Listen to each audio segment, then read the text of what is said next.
નમસ્કાર, હું રાજ. આપ જોઈ રહ્યા છો સ્પાર્ક ટુડે ન્યૂઝ. શાળા પ્રવેશ ઉત્સવ અને કન્યા કેળવણી મહોત્સવ અંતર્ગત પલસાણા તાલુકાની કડોદરા, હરિપુરા અને નિયોલ પ્રાથમિક શાળામાં ઉત્સાહભેર કાર્યક્રમ યોજાયો હતો. રમતગમત રાજ્યમંત્રી ડોક્ટર જયરામભાઈ ગામિતે ઉપસ્થિત રહી આંગણવાડી, બાલવાટિકા અને ધોરણ 1ના કુલ 186 બાળકોને કુમકુમ તિલક કરી શાળામાં પ્રવેશ અપાવ્યો હતો. આ પ્રસંગે પ્રથમ વખત શાળાએ આવેલા બાળકોના કુમકુમ પગલાં પડાવી તેમની યાદગીરી રૂપે પગલાંની છાપ ભેટ રૂપે આપવામાં આવી હતી.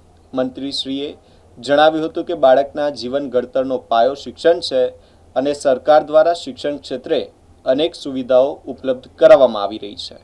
કાર્યક્રમ દરમિયાન વૃક્ષારોપણ કરી પર્યાવરણ સંરક્ષણનો સંદેશ આપવામાં આવ્યો હતો. તેમજ વિદ્યાર્થીઓએ વિવિધ સાંસ્કૃતિક કૃતિઓ રજૂ કરી હતી અને મોટી સંખ્યામાં વાલીઓ, શિક્ષકો અને સ્થાનિક આગેવાનો ઉપસ્થિત રહ્યા હતા.